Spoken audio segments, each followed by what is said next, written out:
Bonjour,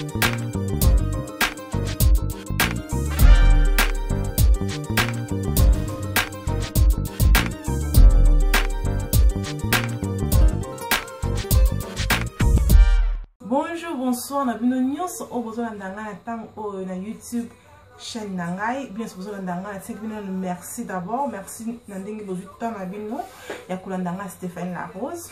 Lelo na vraiment awa pona ko laksa bino ndenge nazo sala chapeau nanga o perruque nanga na mutu o yanga moko. Na oti kolongo la bino mo ja suki nangai eza déjà ya kokanga, suki eza déjà ya kokanga. Na kenga ka suki nanga nyonso ezongi kaka sima. Pour nous faire la chapeau, nous avons la chapeau à mes coussés, au total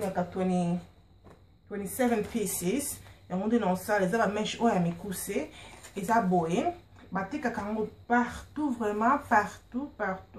Dans la shop mignon ça va India, à Londres, même ce qu'on a bande à Londres, partout. Sur la question quand on a posé à 27 pieces, eux ça boé. Nous avons un bomb, et ça numéro 2, couleur 2.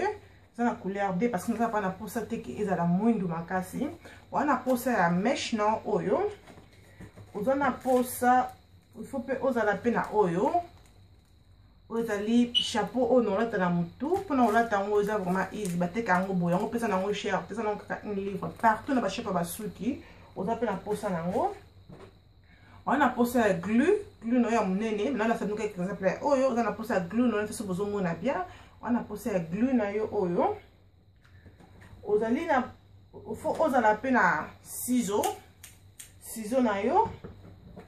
Ozala pe na chez-soir na yo. Donc bloc ozana ngo posa vraiment yango oza pa na posa bloc e belete. Na la sabino ndenge ni ya kola ta chapeau. Kola ta chapeau ko fungola ngo, na fungola ni nanga chapeau wig nanga cap, chapeau nanga mutu o na kola tango. Ozo benga ka wig cap. Na fungola ngo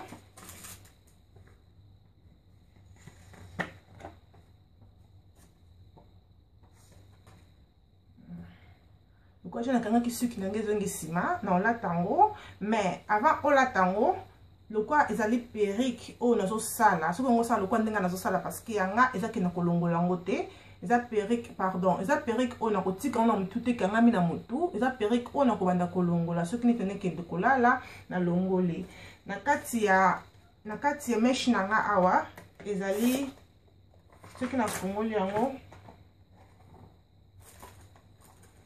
eza na moi le comment quand je sais moi comme kibo et na kati na mesh déjà yango na lata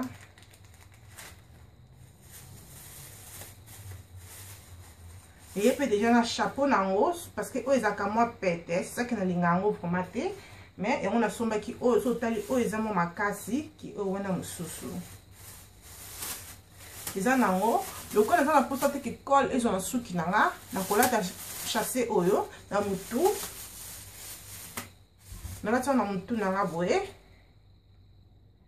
and na zui perruque chapeau nanga mwindu make sure que ekata na oto tango zo la tango okoti yango bien na mutu na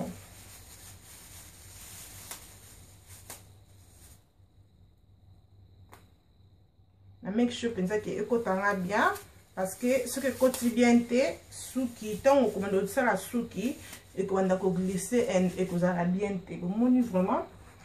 nde ekoti vraiment bien ekoti bien sikoyo soko koti si bongo nde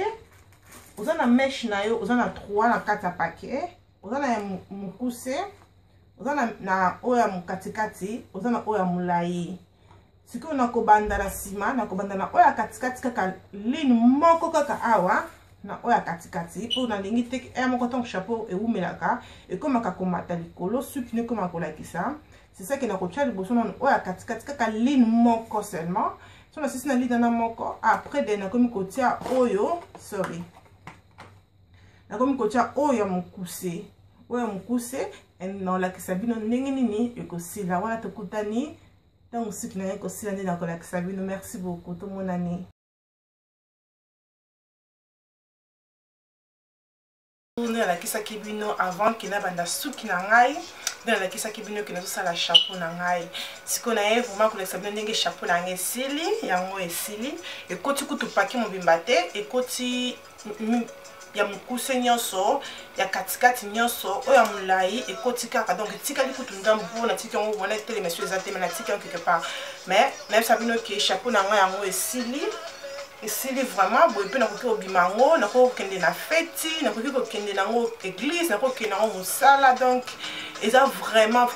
bien ko make-up yo moko to boyi te ko kende salon eza bien mais quand on yo moko pe na ndako air moko bité la rose ala kisa ndinga osala chapeau tanga pe na meka na tande ko bima na kaka toujours ko sa bino suite na ngo yango yo oya chapeau esili bomona vraiment evandinga vraiment bien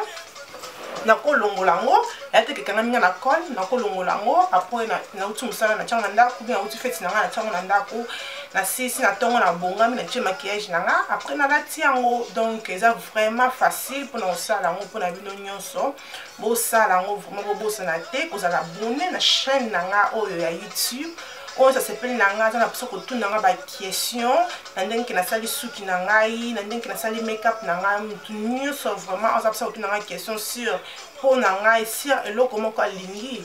ko bosa na te ko komata na comment ko komata na se ko komeninga na se ou bien otuninga ngocha Instagram na nga na Facebook na nga ozali Stéphanie La Rose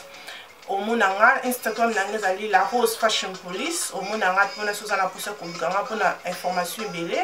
na ka pona ça nous suite à ceux qui nanga vraiment na permet pour monanga vraiment na ça nous qui na lingia mona ndinga mukete donc parce que quand on est quoi na lingia mona ndinga mukete donc et ça linga vraiment bien c'est pas non makasi on est toujours peu que ça ne peut pas boyer ba pende ko ça la suka to kutanya encore. Bye!